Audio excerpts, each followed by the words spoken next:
Vamos. Padre amado, gracias Señor por este día que nos podemos también reunir para seguir aprendiendo de tu palabra.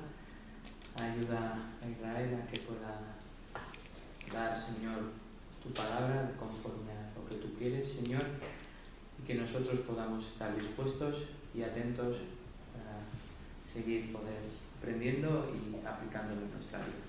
En el nombre de Jesús. Amén. Muy bien, octava clase, nos quedan dos. Estoy variando un poco las clases del planning que os di el primer día, porque estoy cogiendo al final un libro por cada clase. Y en esta asignatura, Introducción al Antiguo Testamento 1, que estamos haciendo ahora, lo vamos a ver, por ejemplo, Ruth lo vamos a ver junto con Esther en la segunda parte del Antiguo Testamento. Entonces, si Dios permite, haremos clase 9, primero de Samuel, y clase 2, segundo de Samuel. Y Dios mediante en el futuro continuaremos con estas clases. Ahora nos toca el libro de Jueces, que como sabéis, viene después de Josué. Y comienzo leyendo ahí. Es un libro muy interesante, con muchas cosas raras y también desde luego muchas para aprender. El nombre del libro de Josué, estamos ya en problemas. El libro de Josué en hebreo es Soferim y en griego de la Septuaginta Kiritai, significando jueces, haciendo referencia al tipo de gobierno que hubo en esa época de la historia judía. La palabra juez tiene también una idea de libertador, que es lo que realmente eran también, jueces, libertadores. No se está refiriendo necesariamente al que se sienta en un juicio. Lo que conocéis el libro, ya sabéis que en muchos de estos casos eran más libertadores que jueces, pero la palabra les da ese nombre y con ese nombre les dejamos. El libro de Jueces rompe con la dinámica de líderes nacionales. Por primera vez desde que ha salido de Egipto Israel, no tiene un líder nacional al cual mirar para seguir. Y lo hemos visto en los libros anteriores. Cuando había algún problema, todos miraban a Moisés. Moisés, ¿ahora qué hacemos? Y Moisés iba a Dios. Cuando estamos en el tiempo de Josué, hay que solucionar esto. Todos miran a Josué. Llegamos al tiempo de Jueces, se ha esparcido el liderazgo, no hay un líder por encima de todos. El libro de los Jueces recoge un periodo en el cual las tribus están autogobernadas. Las tribus que han heredado la tierra por familias tendrán un liderazgo familiar patriarcal. Se van a gobernar más o menos por tribus o por familias. Y es muy bonito era muy bonita la idea de no tener a alguien por encima de todos. Todos somos iguales, todos nos vamos a gobernar en igualdad, todos vamos a ser hermanos, todos nos vamos a respetar, ninguno se va a levantar por encima de otro, ninguno va a robar el territorio del otro, ninguno va a intentar someter al otro, pero nos damos cuenta que el asunto no funciona. No hay un líder al que mirar y no funcionan los líderes familiares patriarcales. Así es como funciona el pueblo. La anarquía, algunos, no sé si todavía quedan los que creen en la anarquía, cualquier grupo de gente sin un liderazgo está condenado al desastre.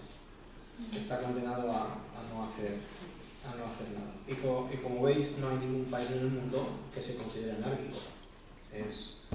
No tiene sentido. Las personas tienen que ser dirigidas, las personas tenemos que ser dirigidas y tenemos que estar enseñadas. Dios nos ha dado unos márgenes para vivir de lo que es bueno y lo que es malo. No puede vivir cada uno diciendo lo que es bueno o lo que es malo. El único liderazgo, estoy ahí en mitad del párrafo, el único liderazgo que tiene el pueblo de forma global o de forma nacional es el religioso por parte de los sacerdotes y levitas. Va a ser muy curioso a lo largo del libro que el único liderazgo que hay apenas se menciona. No se menciona, yo voy a decir que creo que solamente una vez se menciona que se va a consultar a Dios. Habían unos sacerdotes los cuales se podían consultar, había un efod el cual estaba hecho para ser consultado, y parece que a nadie le interesa eso. Todo el mundo toma sus decisiones y de forma terrible, como vamos a ver en el libro. Este libro recoge algunas de las historias más interesantes de la Biblia y a la vez algunos personajes polémicos por su ambigüedad. Fueron usados por Dios, pero no parecen hombres de Dios. Y algunos de los jueces que tenemos de la marinera. Pero bueno, vamos con la autoría. ¿Quién escribió Jueces? Pues dentro del libro de Jueces no aparece ninguna referencia a quién fue el escritor.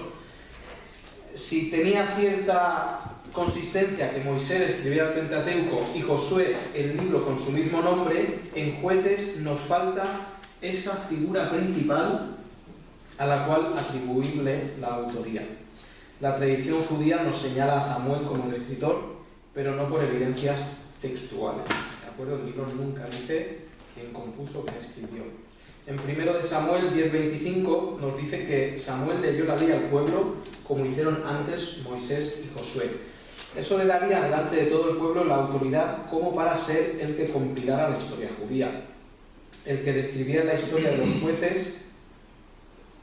El que escribiera la historia de los jueces para que quedara con estatus de normativa divina debía ser alguien que viviera después de los jueces, evidentemente, y fuera una figura con ese peso nacional. ¿Entendéis esto? No va a llegar cualquiera a escribir un libro y ponerlo al lado de la ley y decir esto es del mismo nivel que lo que escribió Moisés. Debía ser alguien reconocido mayormente por el pueblo. Y encajando en la fecha de composición, la figura principal en ese momento sería Samuel. Entonces, la tradición talmúdica nos dice que el escritor fue Samuel, pero esto es, otra vez digo, no lo dice la Biblia, no lo dice el texto. Fecha de composición, pues tenemos entre el 1043 y el 990 a.C. Un versículo que nos da una idea de la fecha de composición del libro es el 18:1, donde dice que en aquellos días no había rey en Jerusalén. Esto tendría sentido que lo dijera alguien escribiendo en un momento del futuro en el que sí hay rey. La lógica es que cuando yo llego a un tiempo en que hay reyes, miro atrás, escribo el libro y digo, en aquellos tiempos todavía había un rey. Entonces la lógica nos dice que el que escribe esto lo está escribiendo desde el tiempo en que sí hay un rey. El otro versículo que nos ayuda a dirimir una fecha es 1:21, donde nos dice que hasta ese día el Jebuseo habitó Jerusalén. Entonces debía ser antes que David arrebatara a los jebuseos Jerusalén. Si entendemos que ya debía haber un rey, debía ser antes que David poseyera Jerusalén y que sería alguien con la autoridad para hacer ese escrito, y todo apunta al profeta.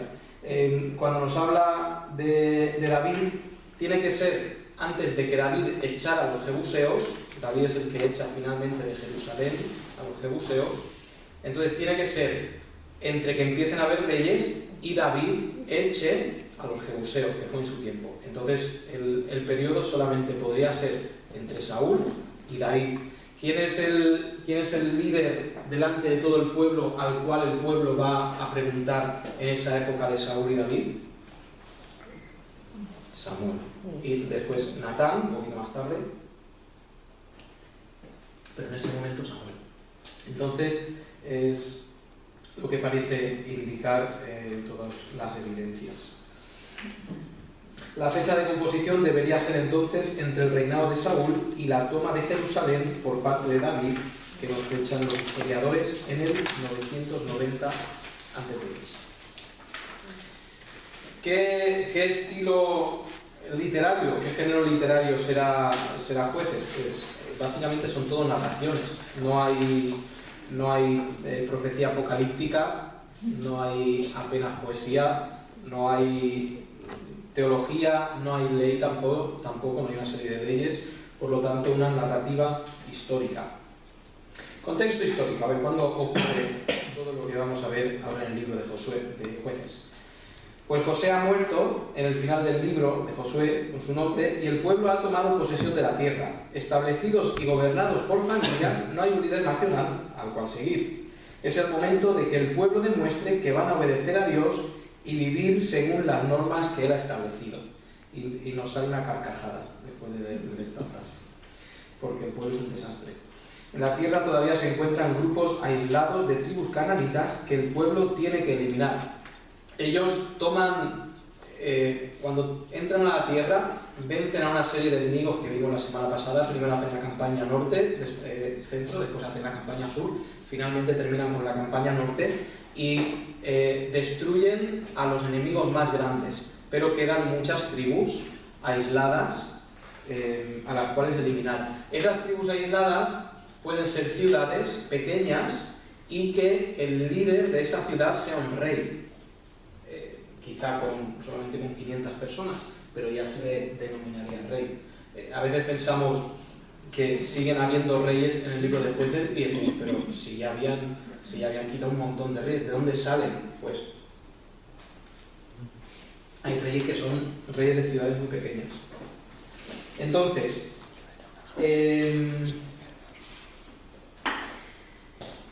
muy bien, durante este tiempo vemos como las tribus rompen el pacto de obediencia a Dios y Dios les manda enemigos para que los subyuguen. Los israelitas claman a Dios y este les manda liberación a través de un juez. Esto va a ser cíclico, ¿de acuerdo? A lo largo de todo el libro. El periodo de jueces comprende este tiempo donde están establecidos y tienen que convivir o tienen que expulsar a los cananitas. Gracias, Isaac. Tienen que expulsar a los cananitas y tienen que demostrar que van a ser fieles. El periodo de jueces comprende entonces ese momento hasta el momento en que el pueblo pide un rey y Dios les da a Saúl, que eso lo tenemos ya en el primer libro de Saúl. La estructura de este libro es muy sencilla. Tenemos en primer lugar la desobediencia de Israel y eso va a sentar la norma para el resto del libro, ahora lo vamos a ver. Después un cuerpo central que es la liberación de Israel a lo largo de, creo que son 7 periodos de jueces. Y en tercer lugar el abandono de Israel, que incluye las dos historias, esas al final, que no son jueces y en esas historias todo es un desastre. Entonces ahí tenemos la forma de dividir el libro, que es también muy sencilla. El contenido, el clásico y muy conocido enfoque cíclico al interpretar el libro de Jueces. Pues primero tenemos pecado, castigo, arrepentimiento del pueblo y Dios manda a un juez o capacita a un juez o habla a un juez o se manifiesta a un juez para que libere al pueblo. Longman, como habéis leído, propone un enfoque cíclico que va más allá, proponiendo que además el ciclo es descendente, con cada vez peores pecados del pueblo y jueces también peores. Es un enfoque interesante, ya que encontramos en casi todos los jueces fallos o pecados. Y yo creo que si os vais a quedar con algo de esta hora y media, quedaos con esta frase que viene. Si enfocamos a los jueces como héroes libertadores, que a veces lo hacemos así, y vamos a los niños en la escuela dominical, en la lección, decimos, el héroe no sé quién, y lo pintamos como un señor maravilloso. Pues no podemos enfocar el libro de los jueces así. Si enfocamos a los jueces como héroes libertadores, nos encontraremos forzando la interpretación del texto para verlos como hombres perfectos. Es lo que intentamos a veces hacer, ¿no? Cogemos a un hombre, Dios, mira lo que hizo con este gran hombre, y cuando llega el pecado del hombre bastante feo, intentamos encontrar excusas y responder o forzar el texto para que él no parezca tan malo. Y la realidad es que debemos enfocar el libro como Dios, el protagonista, y su paciencia y su amor al pueblo, el tema principal. Lo vuelvo a leer. Pero si enfocamos el libro siendo Dios el protagonista y su paciencia y amor al pueblo el tema principal, entenderemos que los jueces fueron en su mayoría hombres con grandes fallos o pecados en su vida. Y dice, cuando lo entendemos bien, además es más bonito cuando enfocamos bien. porque no miramos a un hombre perfecto, miramos a un hombre que todo lo que hizo, todas las grandes cosas que hizo, hasta cosas grandes, hasta que la Biblia en hebreo les dice, mira estos hombres que por la fe hicieron. Cuando lo enfocamos de la forma correcta, vemos que eran hombres malos, hombres pecadores, pero con la fe en Dios correcta lograron hacer cosas, y cosas muy grandes. Entonces, la aplicación para nosotros es así de sencilla. Nosotros podemos, aun siendo malos, aun siendo pecadores, podemos a través de la fe hacer que Dios nos use, o Dios nos usa, aun siendo nosotros imperfectos. Esta interpretación de Lockman yo no la había leído nunca, pero fijándonos ahora, sí que es verdad que va a ir bajando. Hay algún paréntesis donde hay un par de jueces que no dicen ni nada malo ni nada bueno, pero la impresión sí que es que los jueces cada vez son peores hasta que llegamos a la escena esa donde la concubina es descuartizada y separada, y eso ya hemos tocado fondo como nación. Entonces vamos a ver estos jueces. Muy bien, comenzamos con capítulo 1. El capítulo 1 es un resumen de victorias del pueblo, siempre con un pero. Conquistan la tierra, pero no echan a los cananitas, desobedeciendo la voz de Dios. Y es lo que se va a centrar del 1.1 al 3.6, se va a centrar en esto.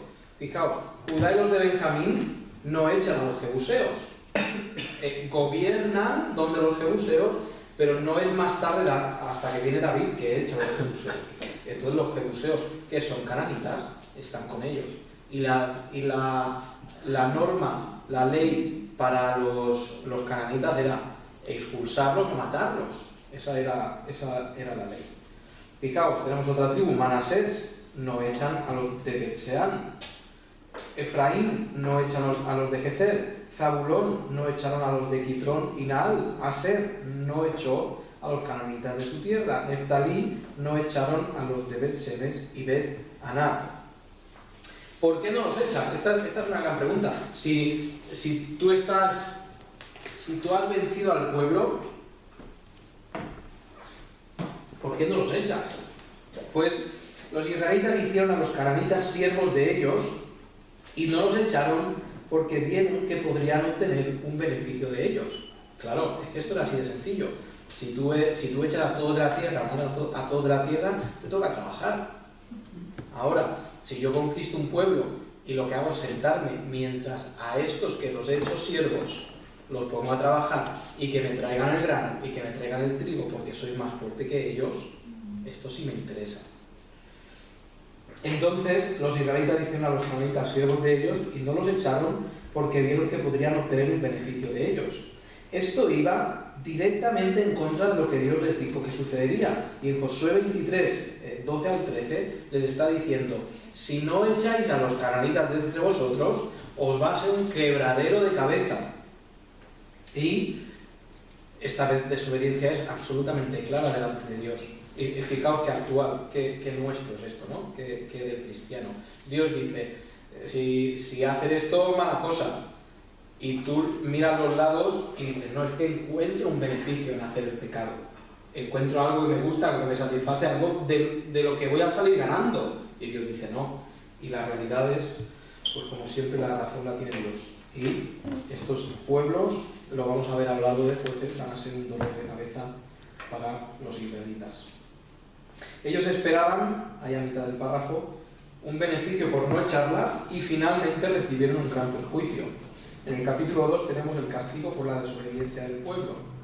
El ángel de Jehová viene a hablar al pueblo con el mensaje de que los pueblos que ellos querían que estuvieran entre ellos se quedarían con ellos. Esto es lo que queréis, en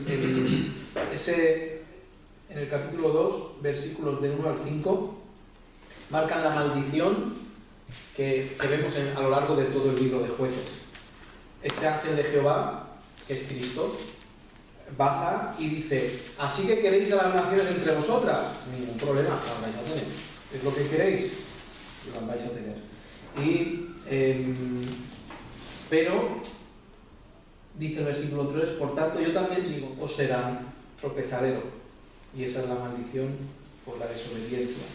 Aunque la reacción inicial del pueblo es de dolor, el pueblo continúa en su desobediencia y aún empeora, pues en cumplimiento de la maldición de Dios comienza a adorar a otros dioses y mezclarse con el culto pagano de estos. Y eso lo tenemos en capítulo 2, versículos del 11 hasta el final. Entonces el pueblo demuestra que no son como debían ser. El texto nos da a entender que la generación que se corrompió con la idolatría fue la siguiente generación a los que entraron en la tierra, y eso lo tenemos en 2:10. Ahí nos está relatando la muerte de Josué, que es el final del libro de Josué, y nos dice que toda aquella generación también fue reunida a sus padres, y se levantó después de ellos otra generación que no conocía a Jehová ni la obra que él había hecho por Israel. Para vosotros que habéis seguido las clases hasta ahora, ¿Dios alguna vez había dicho que, aunque fuera una vez al año, se acordaran de lo que él había hecho? ¿Cuántas veces ha dicho Dios en el libro de Éxodo, de Levítico, de Números, de Deuteronomio, de Josué, que no olviden? Una barbaridad de veces. En cada libro tenemos una bendición inicial diciendo no olvidéis, una bendición final diciendo no olvidéis. Cuando se lee la ley delante del pueblo, que se hace en cada uno de los libros, otra vez no olvidéis, y no olvidéis, y no olvidéis, y no olvidéis. Tenemos Deuteronomio 6, 7 al 9, y las repetirás a tus hijos estando en el campo, estando en el tal, estando en el tal, y se levanta una generación que no conoce a Israel. Esto es un desastre. Entonces, pues el motivo de tal desobediencia es que no conocían las obras hechas por Dios. Llama mucho la atención que el pueblo hubiera olvidado con tanta rapidez las obras de Dios cuando Dios puso tanto énfasis en que las enseñaran a sus hijos para que las recordaran. He puesto ahí el pasaje pero 10, 12 veces, yo diría que más, se anima al pueblo o se ordena al pueblo que recuerde la ley. Los primeros versículos del capítulo 3 nos resumen, por cierto, yo espero, me equivocaré como padre en muchas cosas en mi vida, segurísimo, pero espero que no sea uno de mis errores, que mis hijos no sepan y que mis hijos no recuerden, que mis hijos no olviden lo que Dios ha hecho por mí y lo que ha hecho en la Biblia por los otros cristianos. Los primeros versículos del capítulo 3 nos resumen la situación que hay en Israel en ese momento y nos introduce a los jueces que liberaron a los israelitas de los pueblos de alrededor.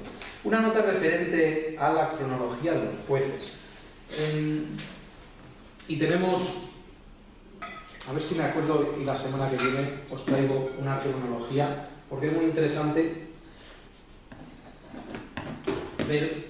verlo en una línea temporal.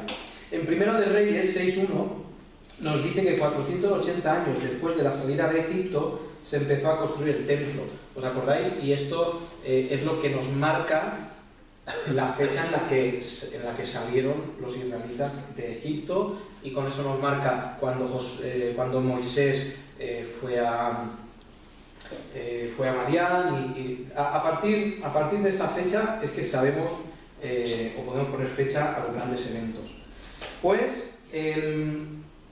480 años después de la salida de Egipto se empezó a construir el templo.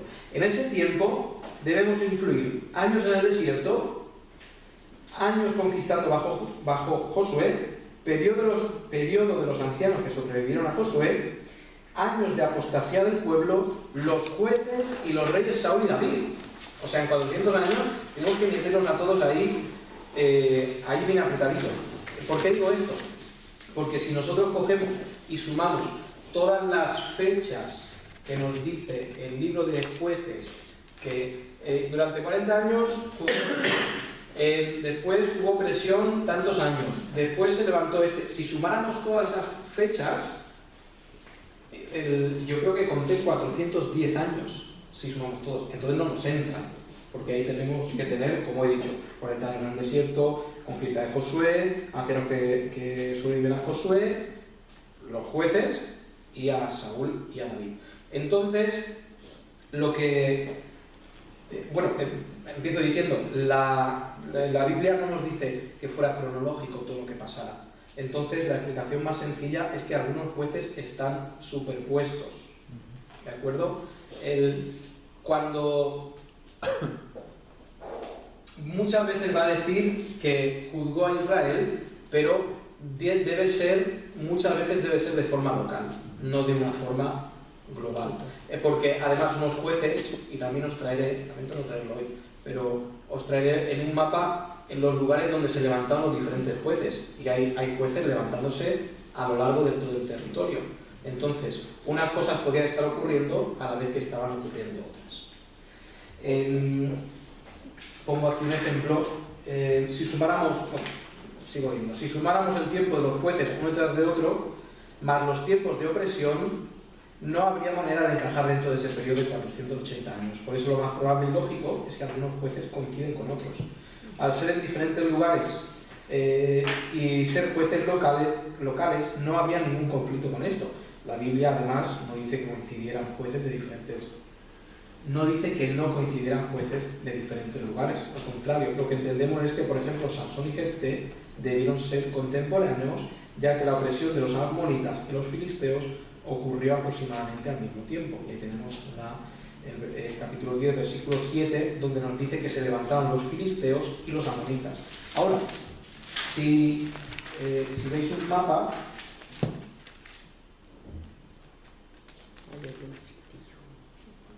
sí, ese mapa que hay en miniatura al final de la página, los filisteos, fijaos que están en ese trocito al lado del mar Mediterráneo, pero los amonitas venían de la derecha, de lo que es Transjordania.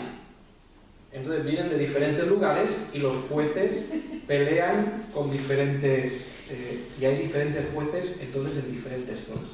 Entonces deben ser superpuestos, coincidiendo unos jueces con otros. Hay otros. Si sumamos todos los años de opresión y liberación, tendríamos un total de 410 años, que es imposible encajar. La liberación de Israel, este es el primer punto, y eso va del 3:7 al 16:31. Muy bien. Empezamos con Otoniel, ¿de acuerdo? 3:7. Empezamos con esa frase típica: hicieron pues los hijos de Israel lo malo ante los ojos de Jehová. Y Dios entrega a los israelitas en mano del rey mesopotámico Curán Risataim, también llamado Chusán, sería su nombre, y Risataim sería su apodo. Chusán el malvado. Maravilloso ser súbdito de un señor que se llama así, ¿eh? No es muy buena señal de que sea un buen rey, ¿no? Y eso está al norte de Israel, todo lo que sería Siria, eso es la zona mesopotámica. Si miráis conmigo mi mapa imaginario, sería estando en el Mediterráneo, la zona de Mesopotamia hace así, hasta ir a Irak y toda esta zona, baja por los ríos Éufrates, toda esa zona es Mesopotamia, llegando hasta el norte de Israel. Entonces los de Mesopotamia, los mesopotámicos, estarían al norte.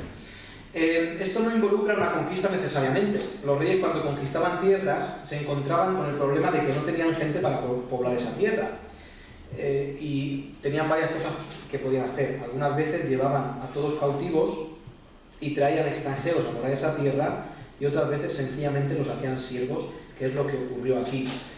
A los reyes raramente les interesa destruir un lugar y desolarlo, porque no tienen ningún beneficio de eso. A veces por venganza se hacía y se sembraba con sal la ciudad y los terrenos, pero eso era una venganza específica. Lo que le interesaba a los reyes era conquistar y ponerlos en servidumbre. ¿Qué hacían algunas veces? Pues se llevaban a toda la gente de ese lugar, se lo llevaban a otro sitio y poblaban ese sitio con gente de otro lugar. Eso es lo que pasó con el norte, con Israel, la parte del norte, que se los llevaron a todos y trajeron. Y por eso es que los samaritanos no tenían trato con los judíos, porque Asiria había llevado a la zona de Samaria extranjeros. Entonces se habían mezclado con los judíos y por eso la pelea. Entonces eso es lo que solían hacer los reyes. Entonces, tenemos aquí la situación que este Chusán, el malvado, los ha hecho siervos. Al cabo de 8 años de servidumbre se levanta un juez que es Otoniel, que es el hermano menor de Caleb, el famoso Caleb, el compañero de Josué, el cual juzga a Israel. Juzgar a Israel quiere decir que puso en orden el pueblo, quitando idolatría y lugares altos donde sacrificaban a los ídolos. Después plantó cara al rey sirio, al cual venció, y la tierra reposó durante 40 años. Y tenemos aquí un juez que aparentemente hace lo correcto, todo lo correcto. Aparentemente pone en orden al pueblo primero, y cuando el pueblo está puesto en orden y se ha quitado los ídolos, él hace la batalla contra el rey, que los tenía como siervos, los vence, la tierra reposa durante 40 años, y este es un rey este es un juez maravilloso, del cual no se dice nada. Vamos al segundo periodo, es Ahod frente a los moabitas. Los hijos de Israel vuelven a hacer lo malo delante de Jehová, y esta vez Dios levanta a los moabitas, amonitas y amalecitas para que les sirvan.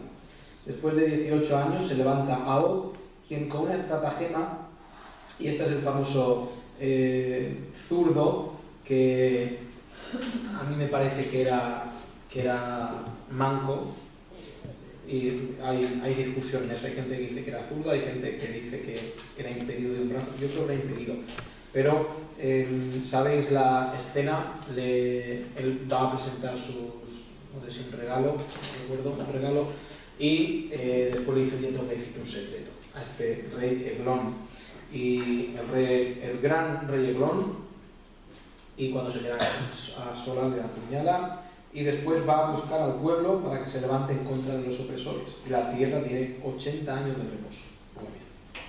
También se menciona a Samgar, quien en esos días con una aguijada de bueyes mató a 600 filisteos, liberando de ese peligro a los israelitas. Fijaos, solamente en estos capítulos tenemos ataques del norte, ataques del este, y también ataques de los filisteos. Aunque en este mapa aparecen aquí en una franjita, pero normalmente iban más para abajo. Respecto a la guijada o aguijada, se llama aguijada o ahijada el aguijón que se emplea para azuzar a los bueyes. Es una vara con una punta pequeña de hierro en la extremidad superior, con la cual se pican y aguijonean los bueyes y otros animales cuando tiran del arado o de la carreta. Esta vara es de 1 pulgada de grueso por abajo y va en disminución a medida que se acerca a la punta, porque si fuese tan gruesa por arriba como por abajo pesaría demasiado y fatigaría el gañán. Me encanta esa palabra, el gañán. Comúnmente tiene 10 pies o 3 metros de largo, según el arado que se emplea para labrar. Los bueyes necesitan que los piquen de vez en cuando para animarlos al trabajo y que sostengan su paso, sin lo cual aflojarían hasta el punto de no querer andar. Al otro extremo tiene la vara una especie de paleta de hierro con la que el labrador quita de cuando en cuando la tierra que se pega al arado, y esa tierra fatiga mucho a los bueyes que tiran de él. Entonces este Samgar, además de una imagen muy bonita, hace la liberación del pueblo con lo que tiene a mano, con esa herramienta tan humilde, hace esta liberación sobre el pueblo. Fijaos, tenemos hasta ahora varios y no tenemos nada malo, o sea que por ahora vamos bien. El pueblo no, pero los jueces sí van más o menos bien. Tercer periodo, Débora frente a los cananeos. Dios vuelve a vender al pueblo por su apostasía, esta vez al rey Javín, que reinaba en Azor. En ese momento estaba juzgando al pueblo Débora. Débora envió a llamar, lo estaba haciendo bajo una palmera, la palmera de Débora, tenemos aquí en ese pasaje. Débora envió a llamar a Barak para preguntarle por qué no ha obedecido al mandato divino de pelear contra Sísara. Por cobardía, falta de fe, vamos a llamarlo, porque Sísara tiene un gran ejército con carros, no ha querido ir y no quiere ir si Débora no va con él. Conocéis la historia porque esto es muy conocida. este sí sale y dice, si yo voy, pero ven conmigo, que sabes que soy tímido. Y Débora va con él y ella responde profetizando que la gloria de la victoria no sería para él, sino para una mujer. Y yo, en Hebreos tenemos a Barak como un héroe de la fe. Y no voy a decir que esté mal, evidentemente, pero igual debería estar también Débora. No voy a añadir nada más. Está como está. Pero Barak baja la batalla, pero es muy explícita la Biblia cuando dice que Dios deshizo el ejército. Sísara huye de la batalla esperando encontrar refugio en las tiendas de una familia no israelita, que eran los ceneos. Lo que no sabía Sísara es que los ceneos eran familia lejana de los judíos por parte de Moisés. Estos eran descendientes de Jetro, el suegro de Moisés. No lo sabía, imagino. Jael lo invita a su tienda para que descanse con el plan de matarlo cuando tenga oportunidad. Los ceneos eran una tribu que estaba en esa zona, un grupo de personas que estaban en esa zona, eran neutrales, no eran judíos, no eran tampoco cananeos, entonces estaban siendo ahí un poco neutrales, pues Sísara va hasta la tienda. Jael lo invita a su tienda para que descanse con el plan de matarlo cuando tenga oportunidad. Cuando éste se queda dormido, Jael le clava en la sien uno de los clavos que se usaban para sujetar las tiendas. Y a veces pensamos en un clavo así, gordo como el puño, pero sería algo más finito, duro, por supuesto, porque tenía que clavarse en la tierra, pero no un pedazo de clavo. Las mujeres en esos tiempos acostumbraban a clavar y desclavar las tiendas al suelo cuando se tenían que mover, por lo cual eran muy diestras en el manejo de martillo y clavos. Y Jael lo había hecho un montón de veces, por lo tanto no le habría temblado mucho el pulso para clavar a este Sísara. El capítulo 5 es el cántico de victoria de Débora. Dentro del acostumbrado canto de victoria con sus alabanzas y alabados, encontramos una curiosa mención a las tribus que, aun estando cerca, no participaron en la contienda. Esto muestra que la nación israelita estaba perdiendo la hermandad que Dios enseñaba en la ley. Y estos son los principios de ese deshermanamiento, porque el libro va a terminar con un gran deshermanamiento, que es esta guerra civil.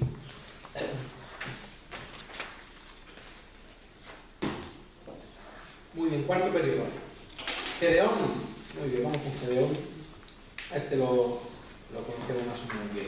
Una vez más, los hijos de Israel vuelven a hacer el mal, y esta vez Dios levanta a los madianitas, quienes los oprimían y destruían lo que tenían. Cuando veían que el pueblo cosechaba, venían a destruir lo cosechado para empobrecer al pueblo y hacerlo morir. Ante esta situación se quejan los israelitas a Dios, quien nuevamente manda a su ángel con el mensaje de que los responsables de esta situación son ellos por su desobediencia. Y no hay lugar a dudas respecto a esto. Después el ángel de Jehová va a buscar a Gedeón, el cual se esforzaba por conseguir comida. Cuando el ángel de Jehová se presenta delante de Gedeón y le dice que vaya a derrotar al enemigo, Gedeón no se fía y pone a prueba al mensajero, pone a prueba al ángel. Después de prepararle comida, el ángel hace que suba fuego y la consuma para demostrarle a Gedeón quién es él. La siguiente es él, tiene que ir con mayúscula. La siguiente orden para Gedeón es que derribe el altar que su padre ha levantado en honor a Baal y también la imagen de Asera que está a su lado. Gedeón, por miedo a los vecinos, lo hace por la noche. Y fíjate que Dios usa al hijo de alguien que ha levantado unas imágenes en el pueblo. No importa de dónde vengas, Dios puede usar que de dónde lo hace por la noche, evidentemente porque tiene miedo. Y Gedeón va a ser una persona indecisa. Varias de las pegas van a ser que él es indeciso y él es cobarde. Él es indeciso porque pone a prueba a fe, pone a prueba a Dios una vez tras otra con las pruebas. A veces pensamos que las pruebas que Josué puso estaban bien, pero Dios ya le había dicho que eso era así. Entonces Gedeón era su duda. Entonces, y aquí pues miedo, ¿no? Miedo a los vecinos, miedo a hacer lo que Dios le ha dicho. Frente a la queja de los vecinos, el padre de Gedeón sale en su defensa diciendo que el mismo Dios Baal que se vengara por la afrenta recibida. Y conocéis esa historia. Es triste ver cómo el pueblo de Dios tenía un altar oficial para otro Dios y cómo la gente del pueblo se enfada cuando esto es destruido, aun cuando su protección había sido tan claramente ineficaz. Su culto a Baal no les había protegido del enemigo. Fijaos qué cosa. Es que dejan a Dios, hacen un altar a Balaal y les va bien, les va fatal. Menudo Dios, ¿no? Este Baal. Y lo triste es que entre el pueblo, cuando se rompe el altar, ninguno dice, hombre, me alegro que lo hayan quitado ya, porque es que no nos iba bien. El pueblo dice, hombre, ¿cómo quitas este altar? Y se indignan porque ha sido quitado el altar de ese Dios que, evidentemente, como Dios falso que es, no les iba a dar ni nada bueno ni nada malo. Pero la idolatría sí les iba a traer cosas malas. Los madianitas, junto con los amalecitas y más tribus del oriente, se juntan en batalla contra Gedeón y las tribus cercanas son llamadas. La falta de fe hace que Gedeón ponga a prueba a Dios 2 veces más. Dios con paciencia le responde favorablemente a las 2 pruebas. Dios dice después a Gedeón que la gente que se ha reunido para pelear es demasiada y esto puede hacer que Israel piense que por su propia fuerza ganó la batalla. Dios priva al pueblo separándolos entre los que se agachan a beber y los que no se agachan. Esto hace que queden solo 300 para presentar batalla contra el enemigo. Con esos 300, finalmente, y animado por la señal que Dios le ha dado, Gedeón rodea el campamento con las teas, los cántaros, y mientras rompen los cántaros, proclaman, por Jehová y por Gedeón. Y el pueblo que está bajo, el enemigo, aterrorizado, es fácilmente vencido y dispersado. En la persecución del pueblo se llama a los habitantes de Efraín para que destruyan a los que pasan por su zona. Después pasan por sus 2 ciudades hermanas, Sucot y Peniel, para que les den alimento, y en las 2 ciudades son rechazados. Gedeón promete vengarse de esas 2 ciudades al volver.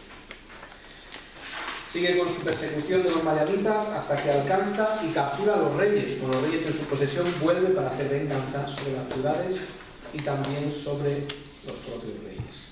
La historia de Gedeón termina con la decisión de hacer un efod. Él recoge metales preciosos y decide hacer un efod igual que el efod que tenía Eleazar, quizá en este momento ya estaría su hijo Finés, un efod igual que el que tenía el sacerdote. ¿Para qué era el efod? Pues para consultar a Dios. Y él hace uno sin que Dios le mandara. Quizás la motivación era que él juzgaría de esta forma al pueblo, pero no era la forma y Dios no se lo había pedido. Esto provocó que fuera tropiezo para Israel y para su propia casa tiempo después. Quinto periodo. Tola y Jair frente a los efectos de Abimelech. En el capítulo 9 tenemos un reflejo de lo que era Israel en esos días. Una serie de ciudades autogobernadas entregadas a la idolatría a los dioses cananeos. No hay hermanamiento entre las ciudades, ni siquiera lealtad. El juez que ha muerto, Gedeón, ha cometido el pecado de poligamia y ha sembrado hijos por muchos sitios. Todo este cuadro en el capítulo 9 enseña que la desobediencia provoca muerte y destrucción. El principio del capítulo 10 nos cuenta brevemente de Tola, que fue de Isaacar, de la tribu de Isaacar, pero habitó el monte de Efraín, y de Jair, que fue de Galaad. De estos jueces no tenemos ninguna cosa negativa. Muy bien. Sexto periodo. Jefté, Ibzán, Elón y Abdón frente a los filisteos y amonitas.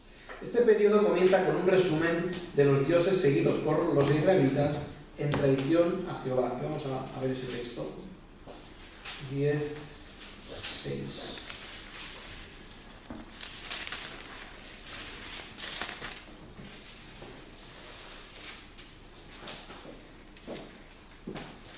Dice 16, pero los hijos de Israel volvieron a hacer lo malo, otra vez, ante los ojos de Jehová, y sirvieron a los Baales y a Astarot, a los dioses de Siria, a los dioses de Sidón, a los dioses de Moab, a los dioses de los hijos de Amón, a los dioses de los filisteos, y dejaron a Jehová y no le sirvieron. Es que hay un montón de dioses y se dedican a ir escogiendo el que les gusta.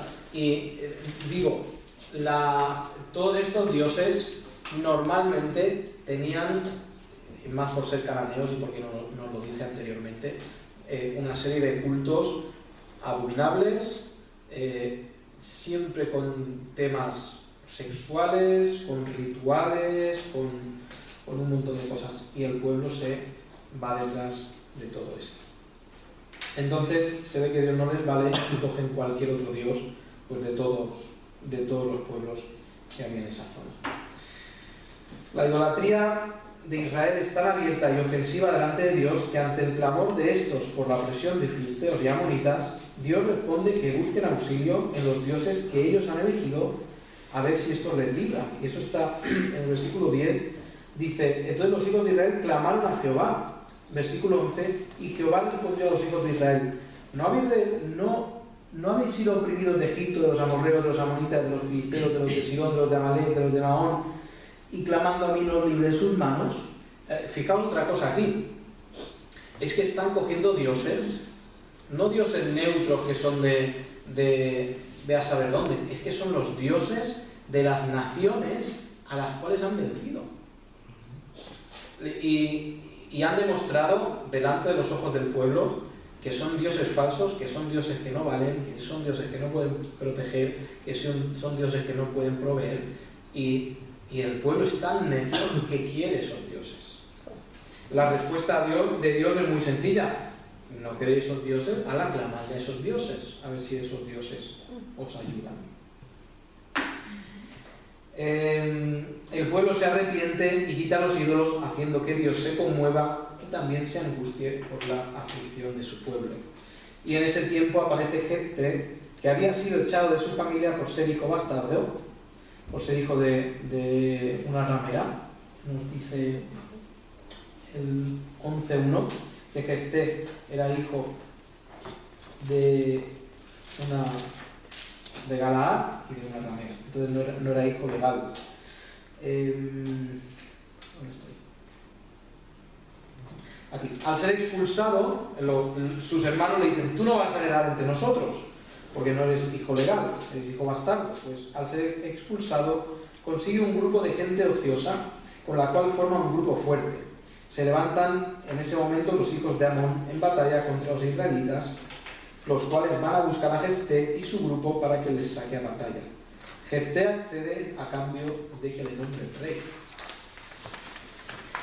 Jefté y el rey de los amonitas intercambian un diálogo sobre el derecho de la tierra transjordánica. Los de Amón, como hemos dicho, los de Amón están al este, ¿de acuerdo? A la derecha del Nilo, eso es transjordania. Y ahí hay un intercambio de por qué los judíos no podían estar en esa tierra. Entonces Jefté propone 3 motivos por los cuales la tierra transjordánica no pertenece al rey de Amón. Ellos, en primer lugar, la conquistaron de los amorreos. ¿Os acordáis que cuando llegan a esa zona vencen a los amorreos? Ebón y Asgar, que eran los reyes amorreos, no sé. Eran 2 que estaban ahí, que la Biblia nos dice que eran amorreos, no amonitas. Entonces los israelitas no se la quitaron. Los israelitas no se la quitaron a los amonitas. Entonces no tiene derecho a reclamarla a los amonitas. Después llevan 300 años poblando ese lugar. Y en tercer lugar, él le dice, si tu Dios te da una tierra, no la poseerás. Entonces está diciendo que la poseen, además porque Dios se las había dado. Le había dado esa tierra al pueblo. A la hora de afrontar la batalla contra este rey amonita, Jefté hace promesa delante de Dios que la primera persona de su casa que saliera a recibirle, si ganaban la batalla, sería entregada en sacrificio. Era común entre los generales y reyes hacer sacrificios o votos sobre cosas valiosas para alentar el apoyo de sus dioses ante las batallas. Y esto era una práctica, cogida de los paganos, porque Dios quería que se le consultara, pero Dios no estaba pidiendo que se le hicieran sacrificios especiales delante de las batallas. Esto que ocurre aquí, yo creo que ocurría en las tribus de alrededor y también ocurría en el resto del mundo. Tú vas a una batalla, y seguro que habéis visto películas en los cuales antes de la batalla se hace un pacto el hombre con su Dios, quien sea. Si me das concede esta batalla, te prometo tal. Pues Jefté hace eso. Dios no se lo pide. En ningún momento Dios le pide que haga eso. Aquí hay un poco,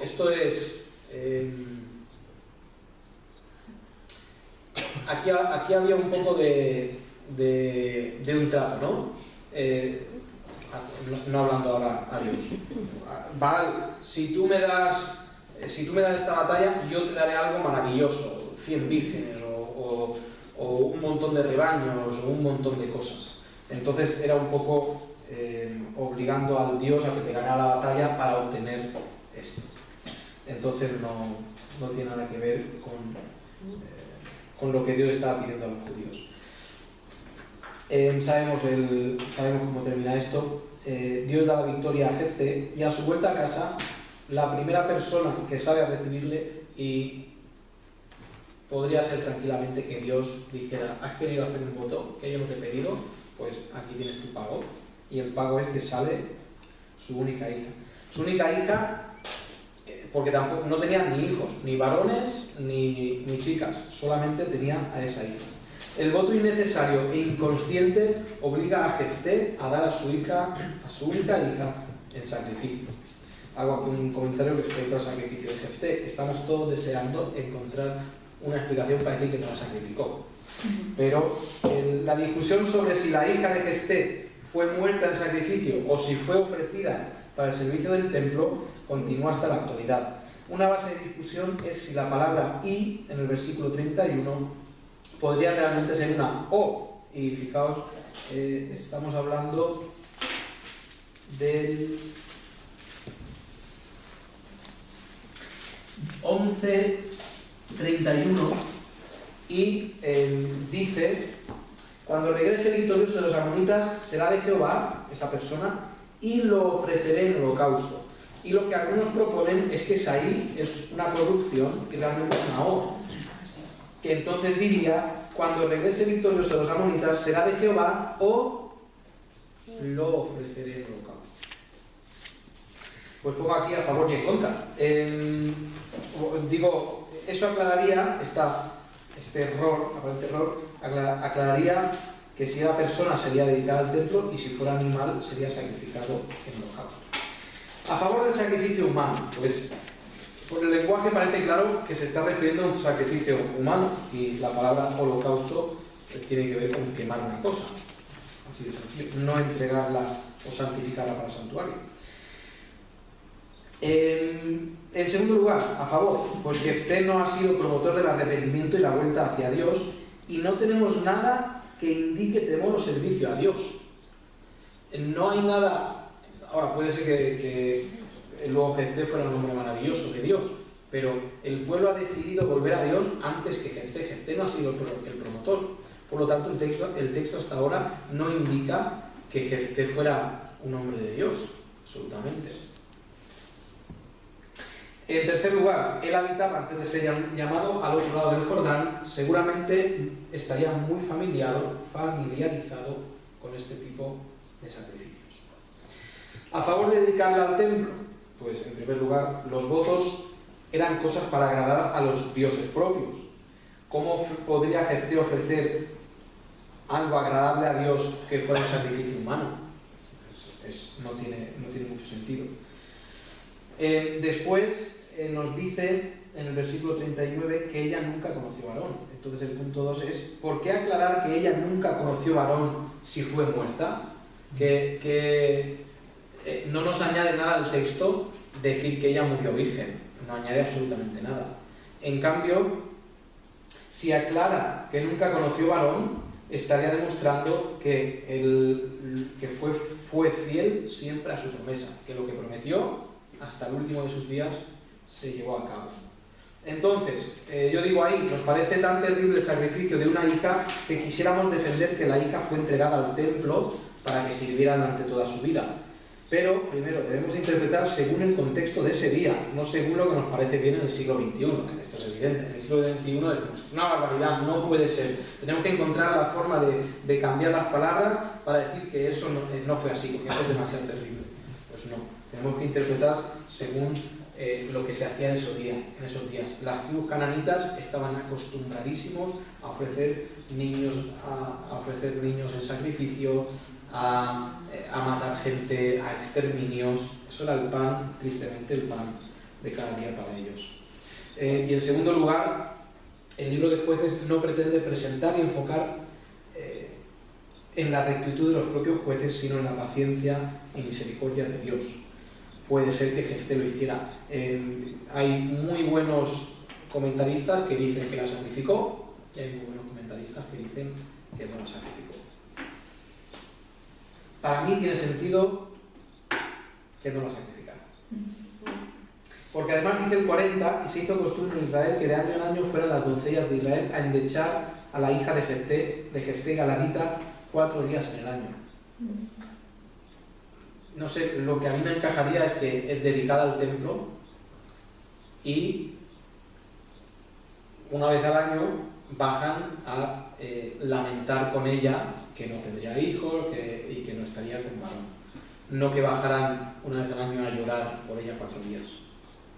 Cualquiera de las interpretaciones, como he dicho, como he puesto en el papel, puede ser apta. La siguiente escena narrada tampoco nos presenta a un Jefté justo y piadoso, pues ante la provocación de los de Efraín, seguramente porque los de Efraín querían botín de esta situación, Jefté plantea batalla, los derrota y niega el tránsito a los de Efraín por su territorio. Pongo aquí comparar con Gedeón, quien ante una situación similar fue sabio con sus palabras y evitó el conflicto. ¿Os acordáis que a Gedeón le pasa algo parecido? Y él tiene unas grandes palabras con esta gente y dice, mira, pero vosotros sois tan grandes, tan importantes, que somos nosotros, al lado de vosotros. ¿Cómo íbamos a molestaros a vosotros con esta nimiedad? Entonces, usa sus palabras para evitar el conflicto. Aquí Jefté dice, ¿qué queréis? ¿Queréis guerra? Pues la vamos a tener. Y ahí es donde nos dice que los efrateos que querían pasar les hacían la prueba del Shibolet. O si decían Sibolet o decían Shibolet. Sería algo así parecido. Entonces, pues, ahí tenemos la situación. Muy bien, tenemos a Ibzán, Elón y Abdón. Y eso es 12, versículo 9. Dice que 3 jueces más que juzgaron a tribus de Israel. De Ibzán nos dice que casó a sus hijas e hijos con pueblos extranjeros. ¿Por qué hacer esto? Cuando miramos un poco la historia, ¿por qué se casaban? ¿Por qué un rey casaba a sus hijos con otros reyes? Por interés, todo política. Entonces, claro, yo caso a mi hija con el rey de no sé qué, nos hermanamos, somos naciones amigas y si nos atacan, pues vamos juntos. Aquí la Biblia no dice la razón, pero que tuviera a todos los hijos los casara fuera y a todas las hijas los casara fuera, parece clara la voluntad de mezclarse con los pueblos de alrededor.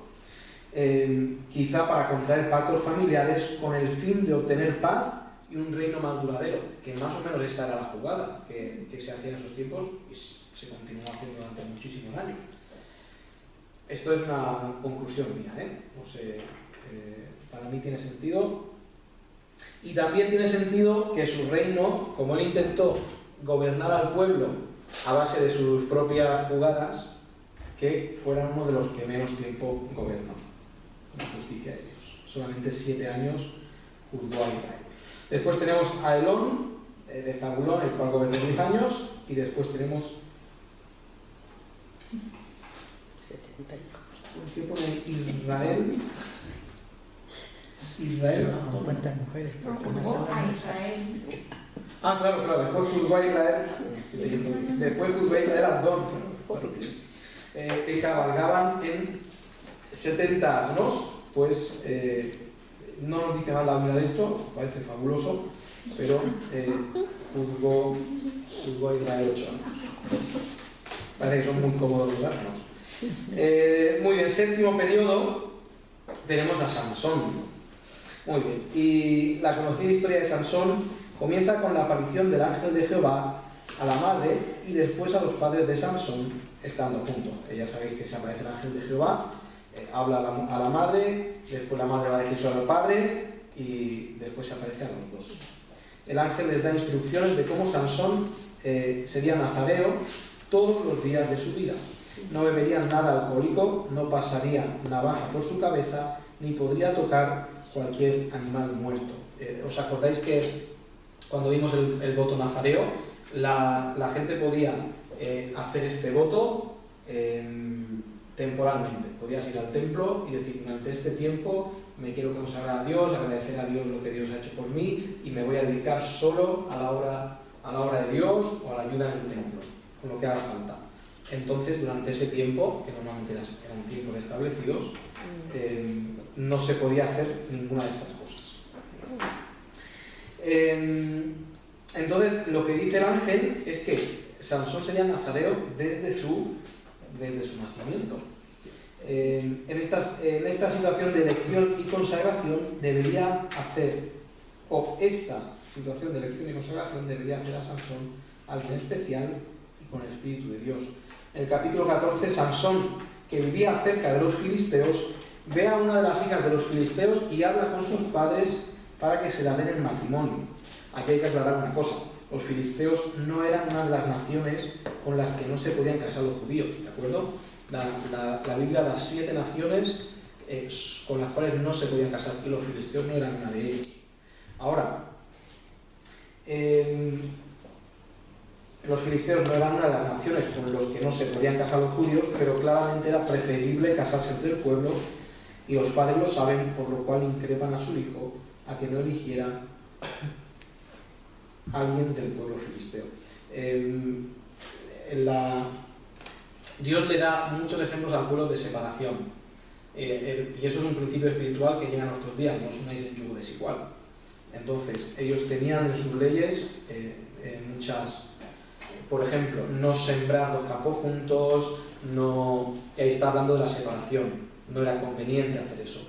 No pongáis una tela nueva, no le hagáis un remiendo con una tela vieja, porque se romperá. Lo mismo, no mezcléis. Estaba prohibido poner a trabajar en un mismo yugo a diferentes animales. Lo mismo, tenemos una y otra vez la idea de la separación.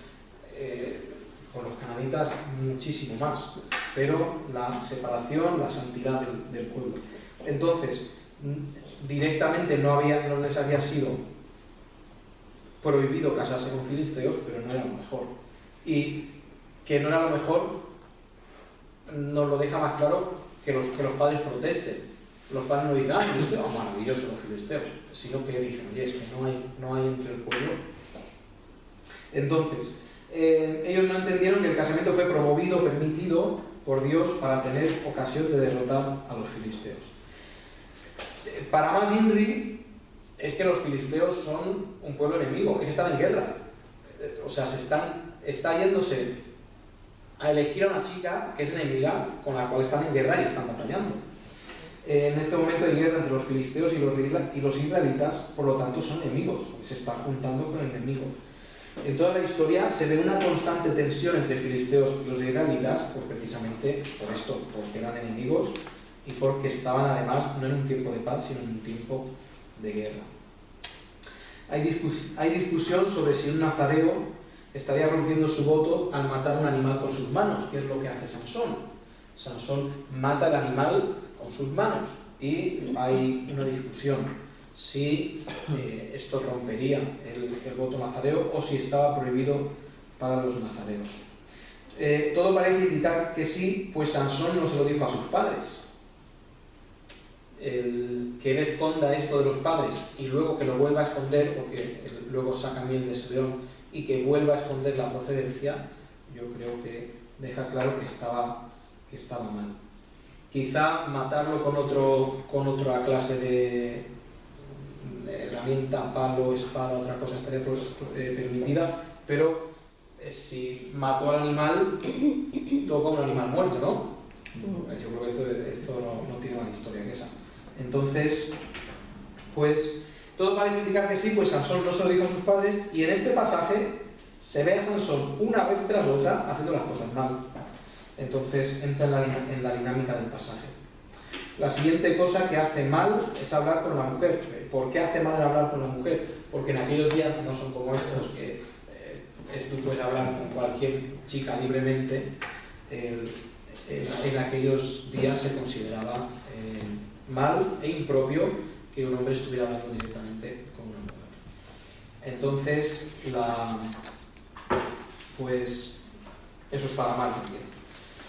No era apropiado en esa cultura que la mujer y el hombre hablaran de esa forma sin estar casados. Además, yo creo que ese hablar tenía que ver con ligar. No está con una mujer, estaría ligando. Cuando vuelven a bajar a la tierra de los filisteos, esto es Sansón y los padres, y yendo por el mismo lugar, Sansón vuelve a tocar el cuerpo muerto del león para compartir la miel con sus padres, otra vez ocultando el hecho de que provenía de un cuerpo muerto. Así que tenemos un pasaje donde el bendito, cada cosa que hace está mal. Sansón en su fiesta de bodas propone a los filisteos un enigma para despojarlos. Esto era común dentro de las diversiones de una boda. Estos enigmas, acertijos, pues era para la diversión, ¿no?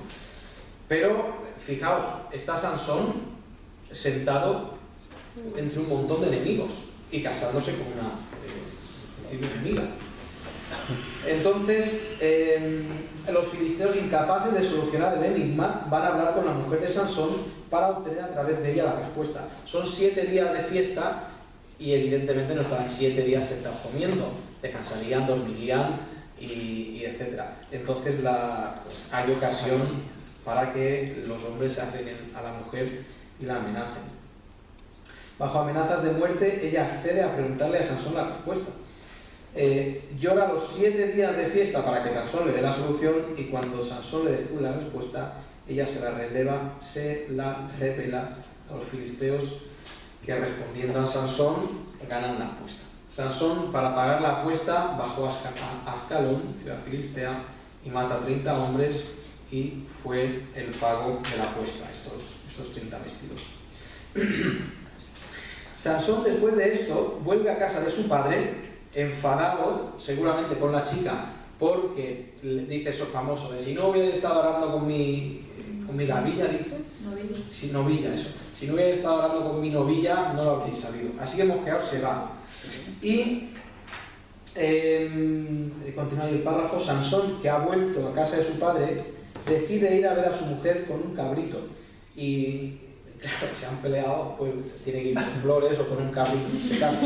Tiene que ir a endulzarlo. Y cuando le dicen, él se lleva la gran sorpresa de que ha sido entregada a otro hombre. En venganza quema los sembrados de los filisteos, cuando eso nos dice que atan las cosas de las zorras. La respuesta de estos es quemar a la mujer de Sansón y su padre. Sansón se ha metido en líos por querer a una enemiga filistea, pero el padre de la mujer, por miedo quizá a ambas partes, ha terminado provocando parte del mal. El padre de la mujer no tenía por qué dar a la mujer de Sansón a otro, y más grave aún, más ofensivo aún, es que la da al amigo del novio, persona elegida para hacer de enlace entre el novio y la novia. Normalmente era, y aquí no sabemos porque Sansón está un poco entre enemigos, pero la figura del amigo del novio es el mejor amigo del novio, el que está más feliz después del novio, y es el que hace un poco de enlace quizá a la hora de negociar de negociar. Todos estos matrimonios eran pactados y con condiciones, eran un negocio, ¿de acuerdo? Era un pacto. Tú me das, yo te doy y todo funcionaba así. Entonces puede ser que el amigo del novio estuviera también presente en esa operación. Entonces era alguien, y de ahí viene la gravedad, era alguien que se supone muy amigo de Sansón y muy cercano a Sansón. Y es al final la persona que termina quedándose con la novia o con la mujer de Sansón. Después de esto, Sansón se va a habitar a una cueva a la cual llegan los judíos para entregarlo a los filisteos. Los filisteos van a los judíos y dicen: oye, entregadnos a Sansón, que solo le queremos a él, solo le queremos matar a él, entregadlo. Y los judíos van hasta Sansón y le ruegan que vaya con ellos para ser entregado a los filisteos. Sansón se presta a ir delante de los filisteos, y cuando está delante de esos 1000, quizá más, con la quijada de un asno mata ese día 1000 filisteos. Pues habrían de 1000 para arriba. Pese a todos los fallos de Sansón, Dios le usa ese día para hacer su voluntad contra los filisteos, y por eso al clamor de Sansón, Dios abre la fuente de agua para aplacar su sed. Y esta es la ocasión, quitando el final de la muerte, el final de la vida de Sansón, donde Dios le escucha. Esta es quizá la única ocasión en la que él ha hecho algo correcto, clama a Dios y Dios le recompensa. Y le dice: bien hecho lo que has hecho. Sansón en su necedad baja a Gaza para estar con una ramera filistea, y por su propia fuerza es librado llevando las puertas de la ciudad 60 kilómetros hasta que los pone encima del monte Hebrón. Después Sansón, acostumbrado a salir ileso de todas las situaciones, ha llegado, por cierto, llega a Gaza, cierran la puerta, lo tienen rodeado, y lo que hace es, dice: que estoy aquí encerrado, pues en vez de abrir la puerta me la llevo, ¿no? Y coge la puerta y se la lleva. Y me imagino que los que están alrededor están con los ojos abiertos y ni le tocan, y ven cómo se va con las puertas de la ciudad. Eso hace a Sansón muy confiado, diciendo: puedo salir de cualquier situación en la que me encuentre. Pues Sansón, acostumbrado a salir ileso de todas las situaciones, nuevamente baja a la zona filistea para estar con una mujer, otra vez baja a estar con una mujer, y otra vez baja a Filistea, y ahí conoce a Dalila. Su ignorancia y ceguera le impiden ver que los filisteos han tramado un plan con Dalila para quitarle la fuerza y destruirlo. Y evidentemente esta es la gran necedad de Sansón. Sansón, movido por su lujuria, baja cada día a ver a Dalila y empieza un juego de mentiras que, como tiene que ser, pues al final mismo va cayendo, en el cual él mismo va cayendo, terminando en manos de los propios filisteos. No doy más, conocéis la historia de sobra. Estos los llevan a Gaza, donde un tiempo después, en una fiesta, ahí cuando lo llevan a Gaza, lo ponen a arar en un molino, le sacan los ojos también, no lo pongo aquí, pero lo sabéis también, se les sacan los ojos, y podían... había varias formas de sacar los ojos, tampoco importa, ¿no? No voy a abundar en esos detalles, pero la cuestión es que le quitan los ojos. Y un tiempo después, en una fiesta, en honor a Dagón, su dios, he puesto ahí una imagen de su dios Dagón. Los filisteos eran gente marítima, por lo tanto, su dios pues tenía que ver con motivos marítimos. Como veis ahí, mitad hombre, mitad pez. Pues en honor a Dagón, los sacan para que sea de divertimento y regocijo delante de todos los filisteos. Imaginaos, esto era muy común también, sacar en la fiesta de celebración, sacaban a los enemigos que habían sido capturados y les hacían de todo y se reían y pues, disfrutaban de su victoria.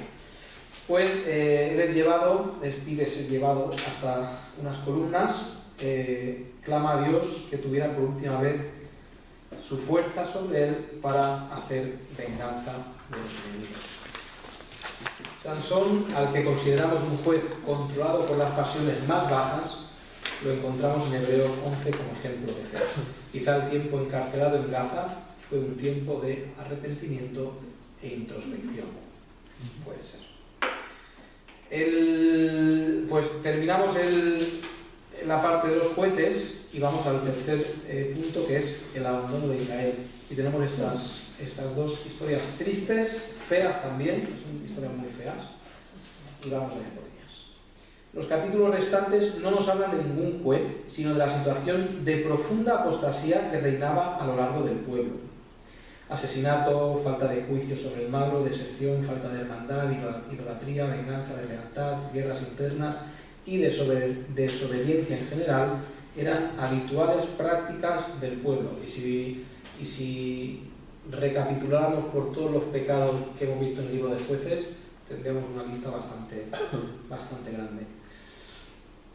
Entonces, esta porción lo que nos indica es dónde había llegado el pueblo en su apostasía, su profunda apostasía.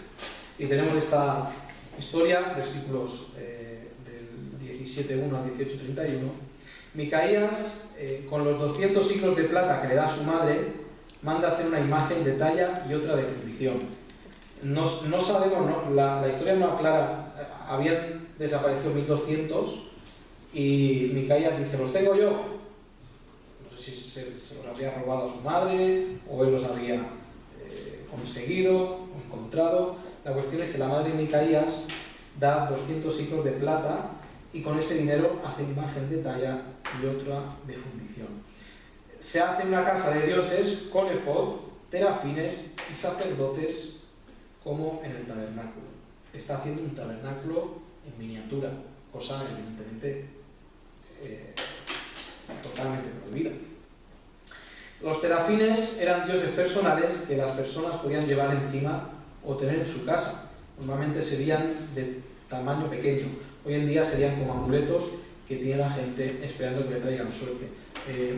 Y estos eran dioses muy pequeñitos que tú podías tener en cualquier sitio. Entonces, pues hizo terafines, un efod y puso un sacerdote. Como no había nadie que juzgara al pueblo, él puede hacer esto tranquilamente e impunemente y no recibe ningún castigo. Para añadir más maldad al cuadro, Micaías nombra sacerdote de su casa de dioses a un levita desertor de su ciudad. Los levitas tenían marcados sus sitios y no significa que no pudieran salir de sus ciudades, significaba que ahí tenían su vida. Y un levita desertor es un levita que está escapando del lugar que le corresponde. Como además tenían que bajar ciertas veces al año para ayudar, porque la ayuda de los levitas les tocaba algunas veces en el año y ciertas tareas, a los levitas otras ciertas tareas, pero básicamente un levita que está vagando es un levita que ha desertado de su responsabilidad. Entonces, nombra sacerdote a este levita que anda vagando por ahí. La falta de discernimiento del pueblo está reflejada en que la madre de Micaías entrega el dinero para hacer las imágenes en honor a Jehová. Fijaos, esto es el principio del 17, versículo 3. La madre de Micaías le dice, haz unas imágenes para agradar a Dios. Y evidentemente terrible. Y después, pensaba que Dios le prosperaría por tener a un levita por sacerdote, ignorando que los únicos que podían ser sacerdotes eran los sacerdotes, la familia de Aarón. Entonces, es de una ignorancia enorme lo que está pasando aquí. Reflejo de la ignorancia del pueblo, el desconocimiento del pueblo de la ley de Dios. Pues aquí entra en escena la tribu de Dan. Dan, tribu que nunca llegó a poseer la tierra que le fue asignada, se encuentra en estrechez y seguramente en las lecciones anteriores os he puesto un mapa con las tribus y la tribu de Dan. Aquí no tengo ninguno. La tribu de Dan tenía un trocito, así una C, así muy pequeñita entre otras tribus. Y aparentemente era una de las tribus grandes, entonces estaban en estrechez. Dan, tribu que nunca llegó a poseer la tierra que le fue asignada, se encuentra en estrechez en la tierra que posee. Los filisteos tienen la parte que les corresponde ocupar. Por desidia o por falta de fe, en vez de ocupar la tierra, deciden que les corresponde enfrentarse al enemigo y confiar en Dios. Dicen, no, esto es muy complicado, vámonos a algún sitio donde, como dice ahí, a buscar tierra buena, desocupada o fácil de conquistar. Mandan hombres, 5, a reconocer la tierra buscando un sitio y en el camino se encuentran con el levita de la casa de Micaías. Cuando salen todos a conquistar, cuando Dan se mueve totalmente, o casi todos, cuando salen todos a conquistar la tierra observada por los 5 hombres, en el camino se llevan al levita con la esperanza que tener entre ellos les hará prosperar. Otra vez, la tribu entera de Dan coge al levita, no sé el nombre, a la imagen de los terafines, el efod, y evidentemente al levita le dicen, ¿qué prefiere, estar sobre una casa o sobre una tribu? Entonces, hombre, no es tonto el levita, se va y se van todos esperando que la presencia de él le prosperaría. El levita se va encantado, como danitas, olvidando lo que Micaías hizo por él. Las imágenes que se llevaron de casa de Micaías fueron levantadas en la nueva ciudad de los danitas y, según el escritor, permanecieron ahí hasta la escritura del libro. Y se van al norte, se van a un lugar al norte. Y por sorpresa caen sobre una ciudad que nos dice la Biblia que no tenía lazos comerciales con ninguna otra ciudad, entonces pues fácilmente destruyen la ciudad y se establecen, matan a los hombres y se establecen. Muy bien, la guerra civil. La decadencia del pueblo sigue en evidencia en estos capítulos finales. Ahora la historia trata sobre un levita que, volviendo de viaje con su concubina, llega a Gabaa, donde en principio no es acogido. Esto ya es una falta por no cumplir con la hospitalidad acostumbrada. Cuando finalmente un anciano llega de trabajar del campo, les ve en la plaza que nadie les ha acogido. Cuando finalmente les permiten entrar en una casa, los hombres de la ciudad quieren, al igual que ocurrió en Sodoma, conocer a los extranjeros, a los hombres extranjeros. El levita finalmente saca a su concubina, la cual es abusada por los hombres hasta la muerte. A la mañana siguiente el hombre encuentra a la concubina en la puerta muerta. La echa encima de su asno y continúa el viaje hasta su casa, donde la descuartiza en 12 horrores. Manda estas 12 partes por todo Israel para que sepan la historia y procedan con la venganza. Reunidos los hijos de Israel en muchedumbre para conocer qué es lo que ha ocurrido, el levita explica la historia y los escuchantes piden que saquen de Gabaa a los responsables de la atrocidad. La ciudad de Gabaa no quiere sacar a los responsables, por lo cual se preparan para salir a batalla los benjamitas contra el resto de sus hermanos. Hago aquí un paréntesis. El tema de la hospitalidad para todos los pueblos orientales o medio orientales era muy importante. Hasta el punto de cosas así. Si alguien entraba bajo tu casa, era tu obligación y era tu honor defender a esa persona. Tenemos otra escena, la escena en Sodoma y Gomorra es prácticamente igual. El hombre de la casa dice, os saco a mis hijas, a mi mujer, no sé lo que no recuerdo. Y esto nos parece terrible, pero es algo cultural. Si leéis el libro de Tuareg, que es fantasía, no es real, pero el libro de Tuareg cuenta la historia de cómo alguien entra a la tierra en la tienda del Tuareg, el Tuareg lo cuida, de la tienda del Tuareg se lo llevan y la historia es como él anda a través de no sé cuántos sitios queriendo libertar a la persona que han capturado en su tienda, porque era parte de su honor. Y porque una persona no podría vivir con el deshonor de que cuando alguien estaba en su casa le hubiera ocurrido algo. Entonces, esto es cultural, a nosotros es una barbaridad. Y para nosotros es una humanidad, para nosotros y para ellos, pero dentro de esa cultura era algo entendible. No que esté bien, evidentemente, sino entendible. Se enfrentan 3 veces y en la última ocasión la coalición israelita se lleva la victoria. Los israelitas consultan a Dios los planes, pero parece que el pueblo no estaba preparado espiritualmente para esta batalla. Probablemente los israelitas no estaban exentos de estos pecados en su vida cotidiana y hasta que van delante de Dios y todos claman, Dios no quiere darle la victoria. Y claro, entendamos una cosa. Los benjamitas han hecho una barbaridad que demuestra que son malos,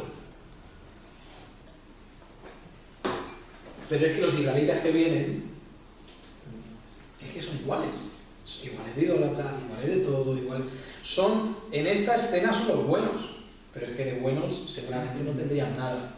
Entonces Dios dice, vais a perder todos aquí, porque aquí no hay justo ninguno, aquí no es justo que nadie venza. Entonces van a consultar un par de veces a Dios y hasta que el pueblo, hasta que dice que fueron al tabernáculo y todo el pueblo, todos los israelitas, esa coalición de tribus israelitas, claman delante de Dios por perdón, Dios no les da la victoria. Tenían pecado en su vida, eran malos también, Dios no quería darles la victoria hasta que no se arrepintieran.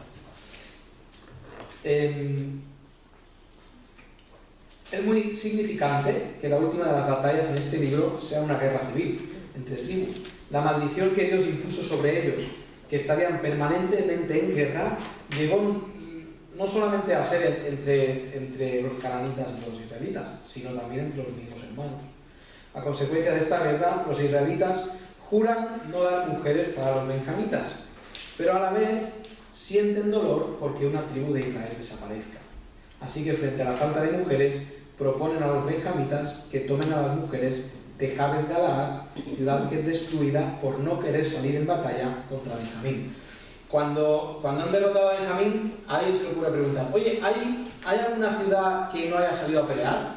Pues Jabes de Galaad o Jabes Galaad no ha salido. Y dicen, pues venga, vamos para allá. Y lo que hacen es matar a todos menos a las mujeres que no han conocido varón. Entonces esas mujeres que no han conocido varón eran 400, y cuando surge el problema de que no hay mujeres para los benjamitas porque los israelitas han jurado no dar sus mujeres, precisamente han jurado no dar sus mujeres porque el pecado tuvo que ver con una mujer. Entonces los israelitas dicen, con los benjamitas, nada. Entonces le dan estas 400 mujeres de Jabes Galaad, pero hay más chicos que chicas, entonces se propone el arreglo siguiente.